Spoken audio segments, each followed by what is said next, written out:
Good evening. Turning weakness into strength, allowing your heart to come forward, your true self to come forward, and how to lead with your heart.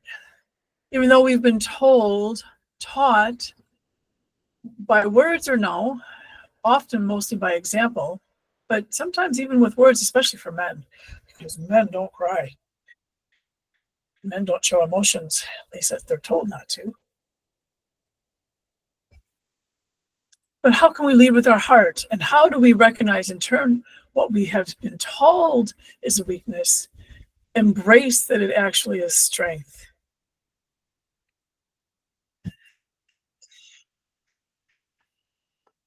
Younger men probably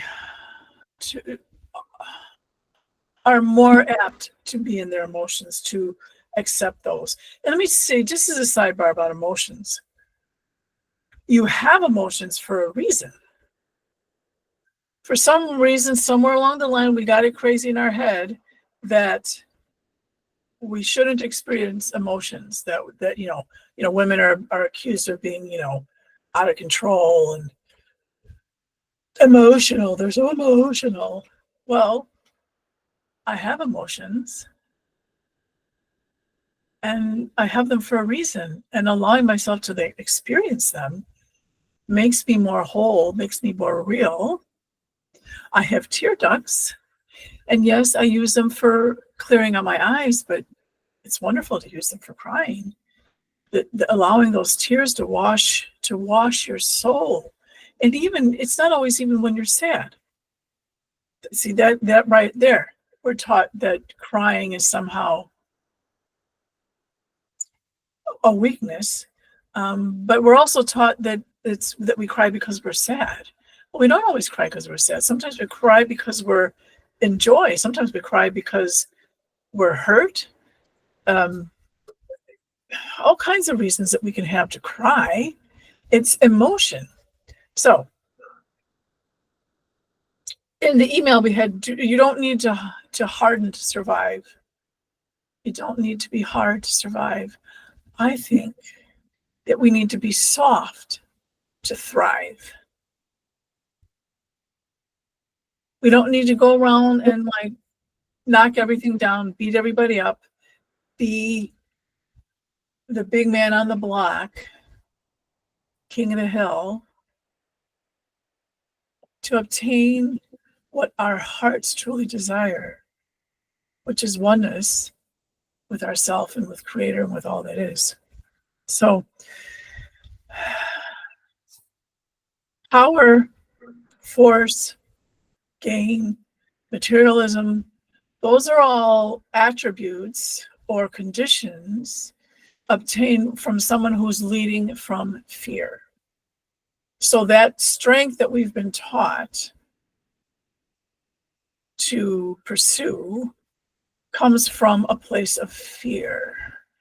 To elbow your way ahead, to push others down, comes from fear. All those things come from fear. When you're leading with your heart, when you're emotionally healthy, when you're thinking with an eternal mind, recognizing that you live forever and that there's no want. Yes, we experience want and lack. But then in reality, there is enough. It's the way our society is set up that some people have less than others.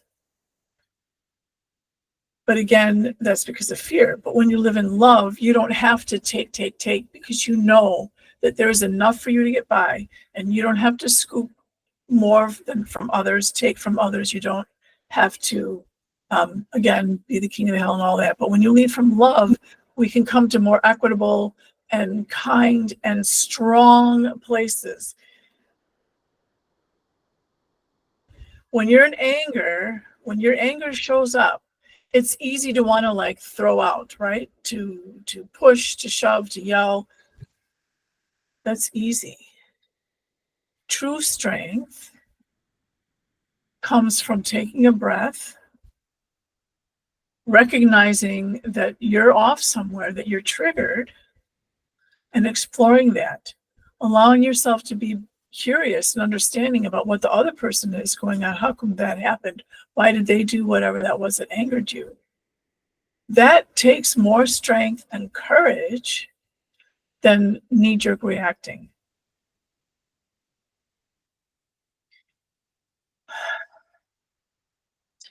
Karen, what are emotions in the spiritual realm? Does this wide range of emotions exist in the spiritual realm, and what purpose do they fulfill? Well, everything on this sphere, on this plane, Earth, place we call Earth, is representative of something eternal, something in non-earthly existence. So emotions would be that too. They're saying that emotions, they have it's not as extravagant maybe as here, not as fluctuating or deep. We're a little bit more on an even keel. Maybe that's a better way to put it. You're a little more even keel, but we still experience emotions. And emotions serve because it allows us to, Shelley, if you and I are both going for the same job and some third person gets it, I'm going to have a certain response based on my experiences, and you are going to have a response based on your experiences. My response might be joy that I didn't get the job because I really don't want to work, or because I really am looking for a different job, or whatever. My response might be envy because I'm like, oh, that person always gets what they want and they got the job and blah, blah, blah. It might be jealousy. I want that job. I want to get that job from that person. So every time I have an experience and I have an emotion, it provides an opportunity for me to reflect on myself.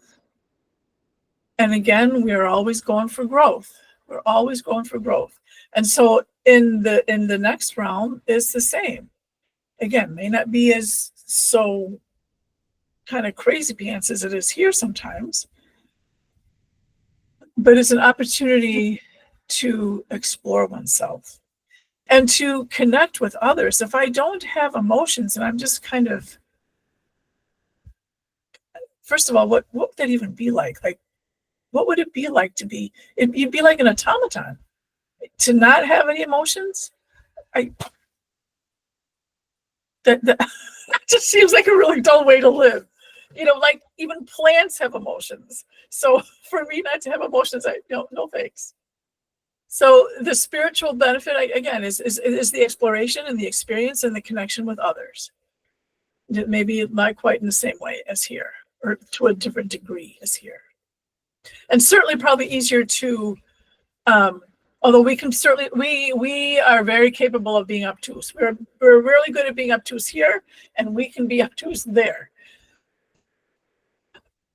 But if we're open, then it's much easier to see it. Right here, we have a lot of fear stuff, right? And getting back to here, or getting back to fear itself, fear does have a purpose. Fear has a purpose when it's rational, when it's based on fact. When there is a saber-toothed tiger or a shark or a snake or a guy with a gun or whatever coming after you, it's really appropriate for you to feel fear. But when your fear is based on those things we were talking about, force and gain and subjugating others, and that there's not enough, that's a different, that's not a healthy fear. That doesn't. And then those kinds of fears tend to be where people end up living there, like with racism or sexism or any of the isms. You take on that fear like you're living in that. That's part of who you are. Fear is supposed to be something that you experience, get you out of trouble, and you move on. Don't move in.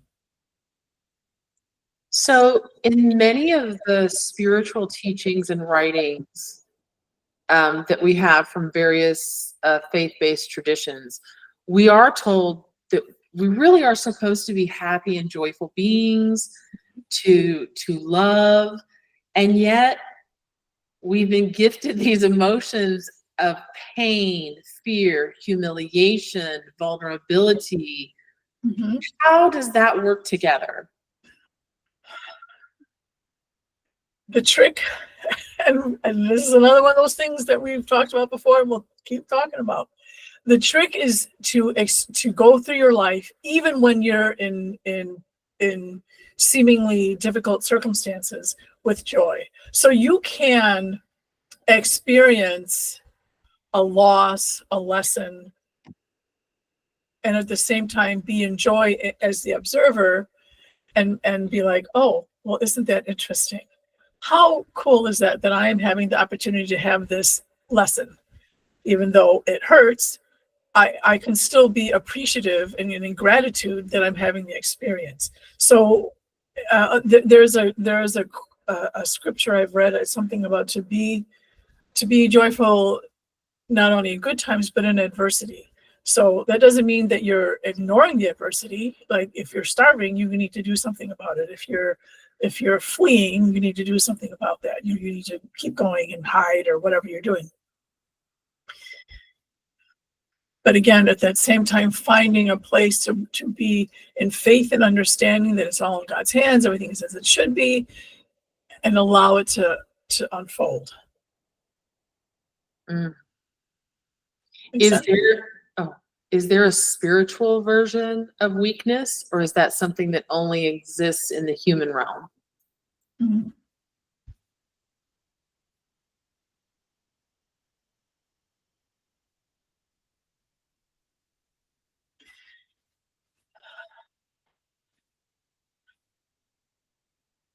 Short answer, yes. Oh, There is. And again, it there are so many worlds, realms, planets, frequencies, modes of life. Like life, like again, this is like my one of my pet peeves, and I've said this before. Like NASA, when they're sending out, probes and things to other planets, and they're like, oh, there's no life here. But they're looking for life that looks like us. They're looking for carbon-based life, and if they don't find an environment that would support carbon-based life, their natural assumption is there's no life there because they're stuck at the thing. So, where was I going with this? What was the question again? is there a spiritual version of weakness? Okay. And you said yes, but you didn't say like what it was. Yeah. Okay. So so the reason I brought that up was because there's such a variety, an infinite variety of life. So there's an infinite variety of weakness. There's an infinite variety of, how it is portrayed, how is experienced. And weakness we can have weakness in that we are unable to pass an ice cream shop without going in. We could have weakness in, our inability to prevent ourselves from snapping back at somebody who looks at us funny. There, we can have weakness. I mean, we have a variety of weakness for ourselves, right? We could have a weakness in being moral, and finding our way to living a moral life. Weakness shows up in different ways. Of course, there's the obvious, you can't, I can't pick something up. I'm too weak, but that's a physical weakness. But there, we also have moral weakness and emotional weakness and spiritual weakness, and that's just here. Right. What does that look like in the spiritual realm? Well, that's just it. As I said, it's infinite. Yeah. So it depends where you are, and the vibration you're at. So basically, it comes down to what vibration that you're at. So somebody who is a high exalted being, a white-faced being, what we would call, a being that is much closer to creator than you and I, weakness isn't going to look the same for them as it is for us. And then it depends where they are, and there's so many variables. So I don't think that we can have like there's no one size fits all answer. So what does spiritual strength or power look and feel like?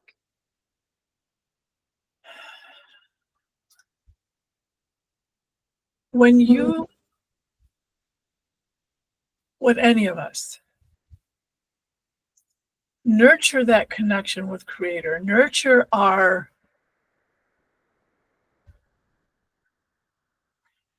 sense of oneness,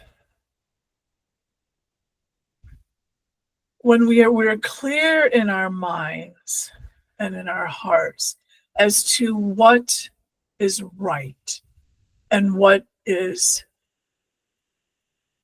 godly. And you and I don't have to agree on what is godly.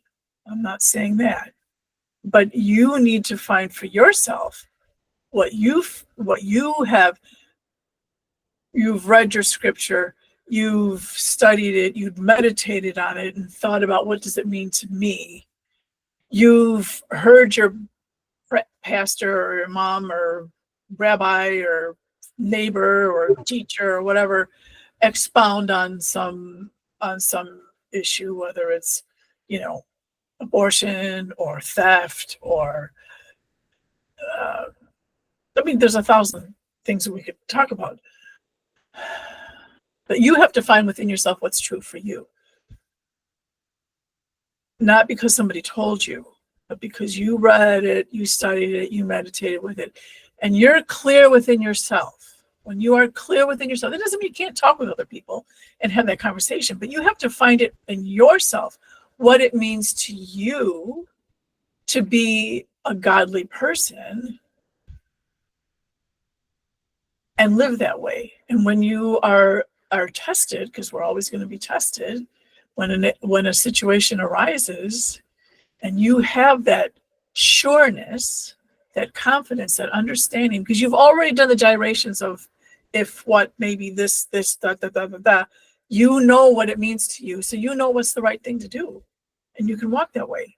I think too often we get kind of caught up in, what is the current fad on this issue or that issue or whatever, or what did the pastor say last Sunday or whatever, and we're not really relying on our own inner spiritual guidance.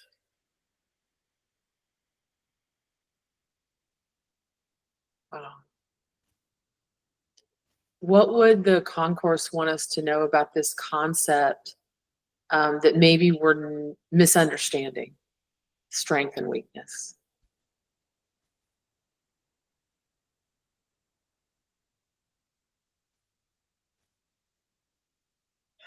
It's still the heart. Coming from the heart. We have really, those scientists, I'll think of the one's name that always comes to mind. I think, therefore I am, that guy. And some of his compatriots, they had this big debate about whether the mind had anything to do with the body. And they separated. They decided that there was no connection, that what was going on in the body had nothing to do with what was going on in the head and vice versa. Which really set us back because we had a lot of misunderstanding for a long time. However, so that's bad enough. It's the heart. And nobody, it only recently, in the 1990s, the Heart Math Institute in California, they figured out all these neutrons and neural impulses and everything that comes from the heart, and actual electricity, much more than comes from the brain, that there are much more center receptors and things in the heart than in the brain. So again, 1990s, this is only 30 years that we even understand. So the more that we start understanding and embracing that we are heart led, heart driven, and that the heart is our true center. The mind helps us navigate, right? But the heart is what should drive. Mm. So it's like they always, it's like it comes, there's this energy that comes from the heart. That's the power. That's where our true power is, not in our biceps or our bank accounts. You know, we have a couple of questions that people sent in tonight who can't be here, but one of them is, so how can we view emotions like grief, sadness, heartbreak, humiliation as strength? Okay.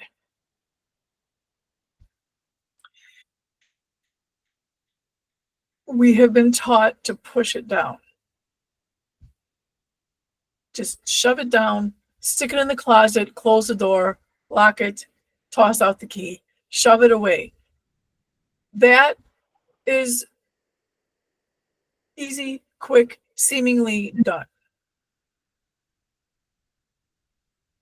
Doing the work of processing your grief or fear, or I don't remember the other examples that you gave, but processing our emotions, that takes courage, because we all need to be able to sit with ourselves and go, okay, yeah, I'm not perfect. I fell down on that thing. I wasn't patient. I wasn't kind. I'm grieving for something that it makes no sense for me to grieve for, because in reality, this is going on. That is, I mean, you know, if we even acknowledge the emotion, then we kind of just, okay, and then we just shut it down. We don't explore why. So the more that you are able to do that, and again, that takes courage to sit with yourself and be like, you know, Karen, you made a mistake there, or you had a misunderstanding there. That argument you had with your husband was really ridiculous because you weren't listening, or whatever. That takes courage for me to go, okay, yeah, no, I did not really hear what he said. I didn't. I assumed that I understood what he said. I got mad, rather than having the courage to go, hey, I think this is what I'm understanding, that you said this, but is that correct? You know, that takes courage to you're being vulnerable. That vulnerability thing is so powerful, to be able to be vulnerable. And that Brene Brown, I mean, she's got tons of books and videos and stuff on vulnerability, but that is power. And so any of these emotions, for example, okay, let's go back to grief. A common reason for grief is that somebody walks on, somebody passes, somebody drops their bones and is no longer residing in their body bag, and you can't see them, talk to them, hug them anymore, you think. So you grieve a loss.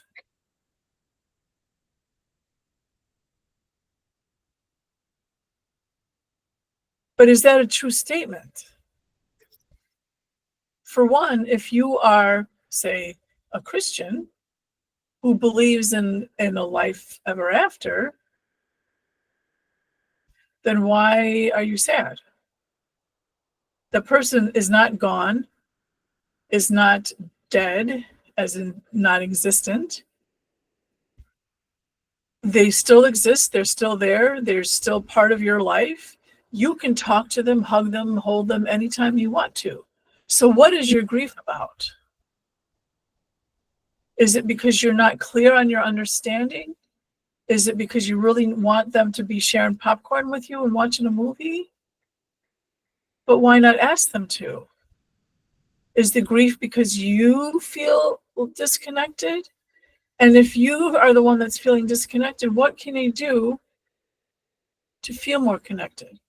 I can follow my faith. I can be like, okay, I know that so-and-so is still there, still loves me. I still love them. How can I reach out? How can I be the one to bridge that gap rather than being grieving that there is a gap? That's just one emotion. I don't know, you want to go over any others or? Yeah, I mean, I think that's really beautiful. And it makes me think too that some of these emotions are intertwined. Like grief is also a sign of love. It's because I love and I care that I grieve, right? And so they kind of walk hand in hand together. But yeah, Are you talking about grieving a death, a passing?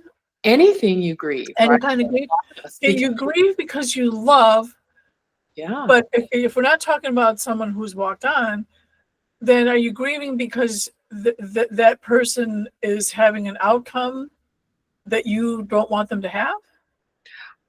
I think when you, even though some, like for instance, I truly believe that I'm with my loved ones in the spiritual realm and that we'll be together, but I can still miss someone. And why do I miss them? Because I love them. I love what you say about reaching out to connect, but I can also grieve the state of the extinction of a species here on the planet, or what just happened in Texas, you know, in the hill country with the children who lost their lives, or with people who struggle.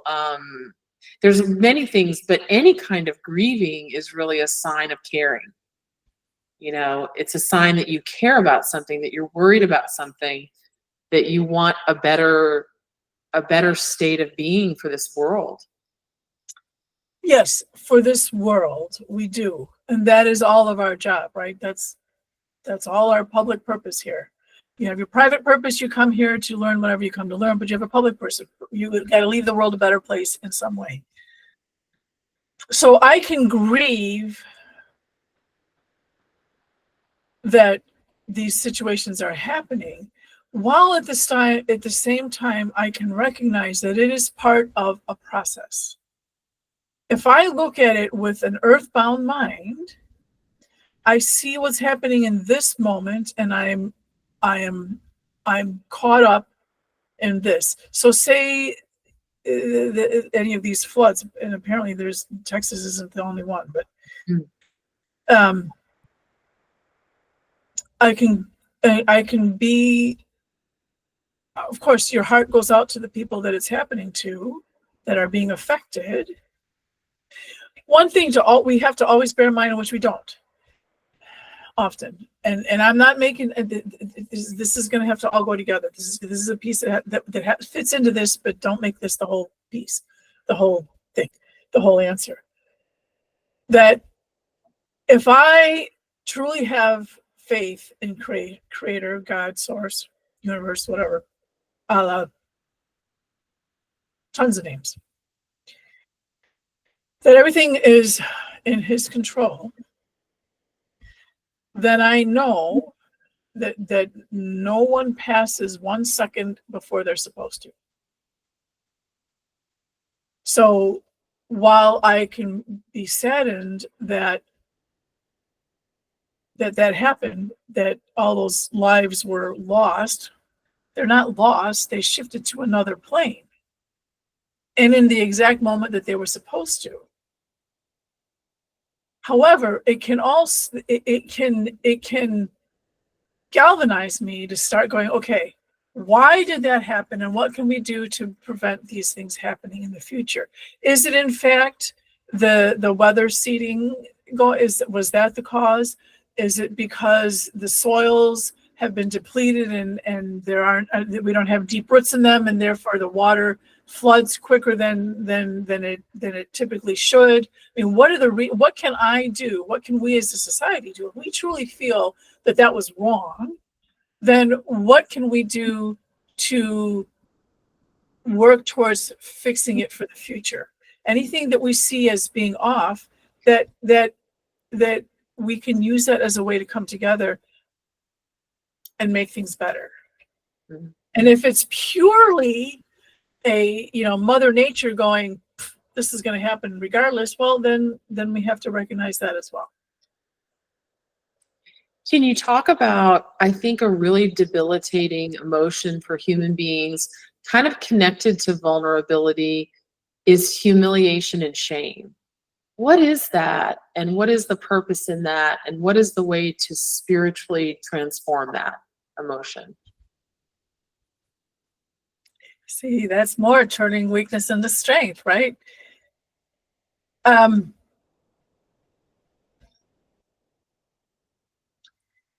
We have shame. Okay. Not only have we been taught, we've been taught to be strong and don't cry and tough it out and all that. We've also been taught that not to make a mistake. You can't do things wrong. You can't. You have to always have that and certainly in public. I mean, if you're going to screw up, you better do that in private where nobody can see it. If something's going to happen to you, don't let anybody know.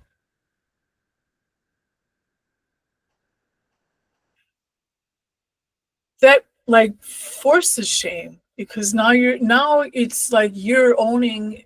If something happened to you, say you were raped, that has been seen as shameful. I mean, things are shifting now, right?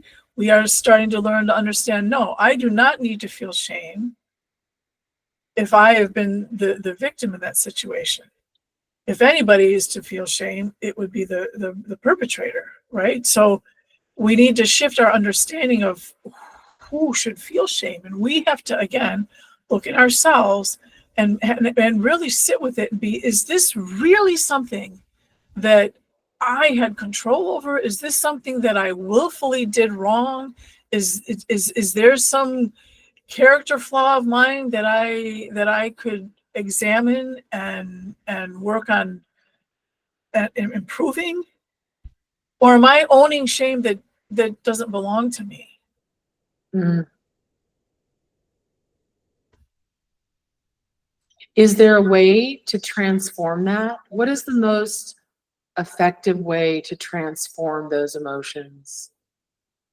Well, again, you do the exploration. Why are you feeling it? We have to explore ourselves, get to know ourselves. Why? And sit with it. Why did I feel that way? And you might not get the answer in 5 minutes. You might not get the answer in 5 months. But having the courage to explore it step by step by step and let it lead you somewhere. And what you'll find on the other side of that exploration is so liberating. If you can hold it, you're talking again about the concept of knowing what's right for you as an individual, but we're still living within a society that transmits values and ideas, right? Mm-hmm. And it's hard to stand strong. It is. In our own understanding, separate from what our culture believes, right? Mm-hmm. Mm-hmm. I read a book called The Wild Edge of Sorrow, and it was so beautiful. It talked about how in community, there used to be a space and a ritual for this grieving or for other of these kind of painful emotions, walking hand in hand in a village in tribal life. And that there was also power in experiencing those emotions and transforming them because you were doing it in community. Mm-hmm. Will we ever get there again in the future, or what will it look like in the future? Unless we want to be robots, we have to. We have allowed ourselves to get so far away from tribal life, from community, from unity, from allowing ourselves to be human and experiencing life in a way of things are lessons, that experiences are there for our again, for our learning as lessons, and quit trying to subjugate everything and have control over everything, because you really have control over nothing except for yourself and how you respond and how you live. And when you're all in fear and I got to get to the top, I got to get to the top, I got to get to the top, and I don't need anybody, and that person can jump in the lake for all I care because I need what I need and I want what I want, rather than going, I bet that person and I can do this together. There's room for both of us. And even if we don't do it together, I can still hold space for that person and be like, yeah, you go, and I go, and you go. The world being, how they already, that expression about the world has gotten smaller. We've got to learn how to live together and raise all of ourselves up together, or it's all going to fall. And if that happens, then that happens. But to have true, again, we don't want to be some kind of, forlorn, shut down automatons. If we want to have true joy and happiness and understanding and experiences and feel things, that's another thing. This the whole thing about emotions. I mean, imagine that you didn't have emotions, you didn't have grief, you didn't have. We talked about this a little bit in the beginning. I mean, to feel it's a vibration. It's an acknowledgement. You feel most alive when things are emoting and you're allowing and you're, I used to love roller coasters. Not the crazy ones, but I love roller coasters. And that was, to me, that was the best. And I was a real shut down young person. I didn't talk to anybody, nothing. And at some point, I got on a roller coaster and I just started screaming. Way. It was so, I felt so alive. As for somebody who had never really spoken, it was such a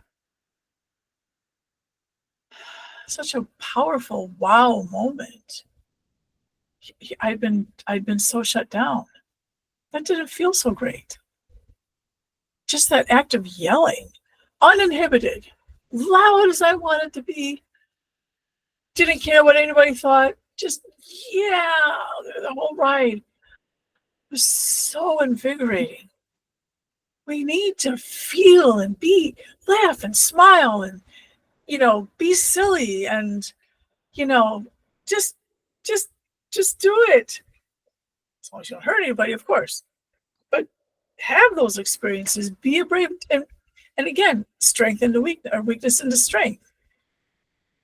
Be silly, and who cares what anybody thinks? Just be yourself, enjoy your life, make somebody smile, be vibrant. And if somebody doesn't like it, that's on them. That's because they are stuck in this whole false strength thing. Oh, I wouldn't be caught dead doing that. Oh no, okay, well, you go ahead and be a stuffed shirt. I'm gonna be a living shirt. We have another write-in question. Is attachment to outcomes a weakness?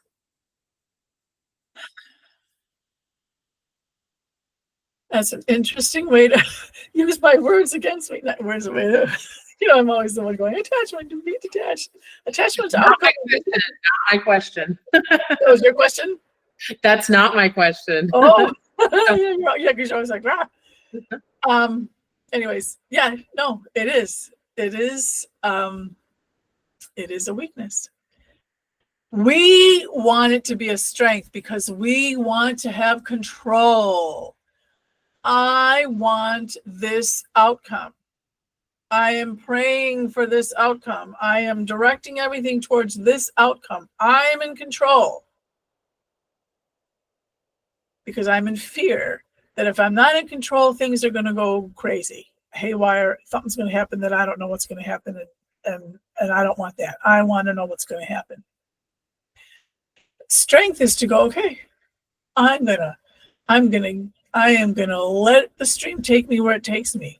Obviously, I'm gonna pack some food, and I'm gonna take care of myself. I'm not saying just be go be a homeless person, but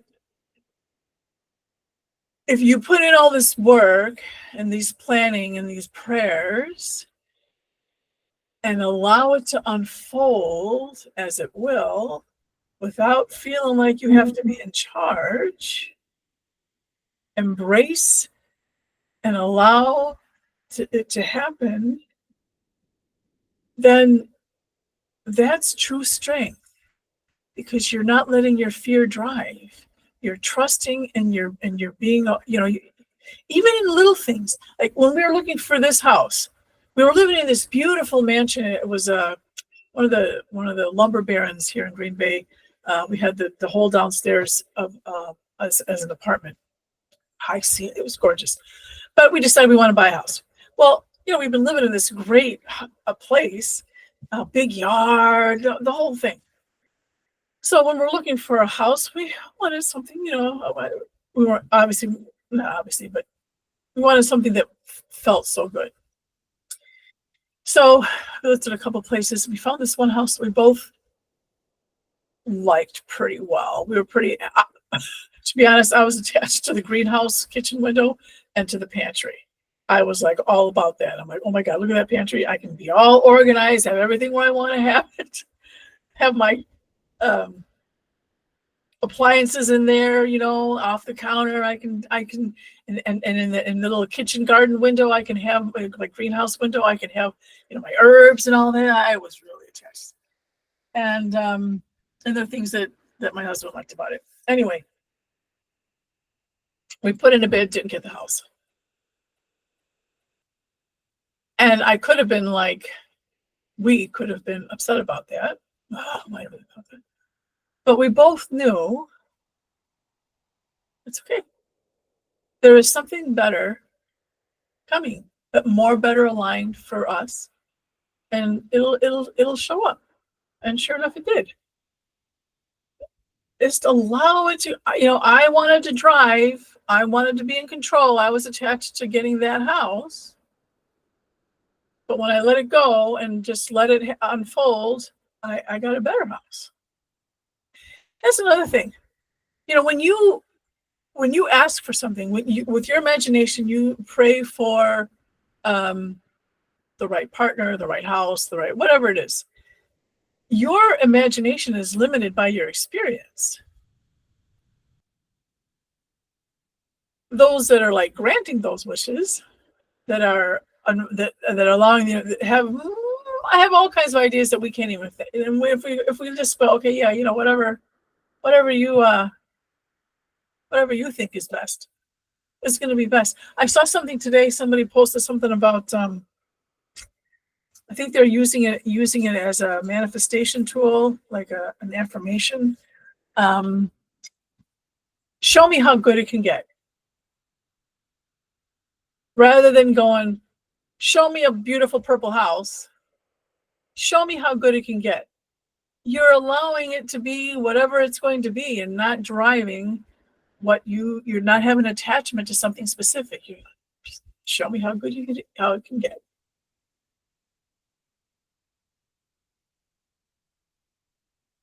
I lost you. I didn't hear you. I love it. And yet still want to drive. So we usually finish up with asking you to ask your guides in the concourse from the spiritual realm, what is the most important message from this topic tonight? They're showing the muscle in your bicep, that's that muscle that we think is, that one, to just like slide it on over here. Just take that big muscle that you worked on so hard, being in control, and slide it into your heart, and let that muscle be stronger. Let that one drive. And anybody taking this literally, they don't mean literally that you have to quit working out or whatever. it's beautiful to have bicep muscles, especially if you're doing, manual labor, or you're a farmer, or you're whatever. We need muscles. I need muscles to pick up buckets and whatever I'm doing. So we all need. You need to have the muscles. It's not a literal thing, but I'm not letting those muscles drive. I want the heart muscle to be strong, that I am strong and firm, and I am calm, and know that I'm safe in that knowledge that my heart knows what's best, especially because I've done the work. And by I mean any of us, because I still have work to do. So I'm not past tense done the work. I'm doing the work. Maybe there's somebody who's all done, but it's not me. There's nobody that's all done. So don't ever try to be that person, because it's never gonna happen. But you can work on it.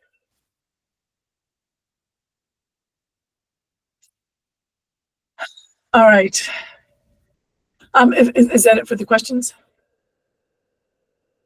And yes, I see the time. We have 6 minutes. So I will, the concourse will send some love energy. Let's see if they have anything they want to say about it.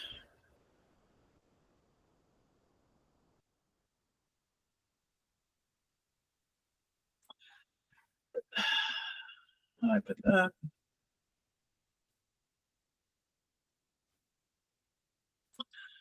oh, okay.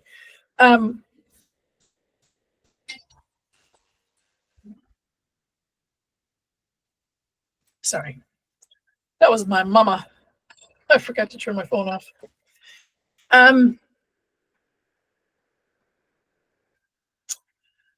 What we're doing now is the concourse, the universe, the what is, will be sending love energy to us all. And they would like for you to take to experience it, as always.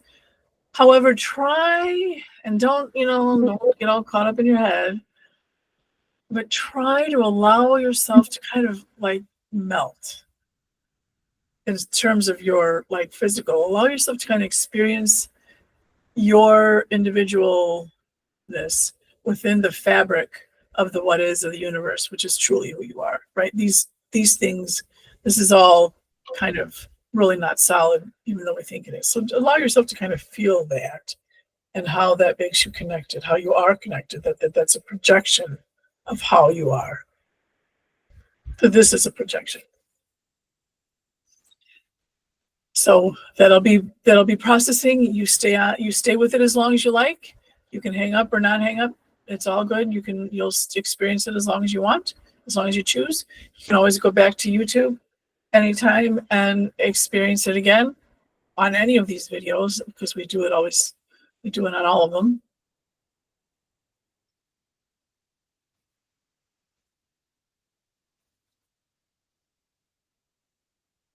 Yeah, so here we go.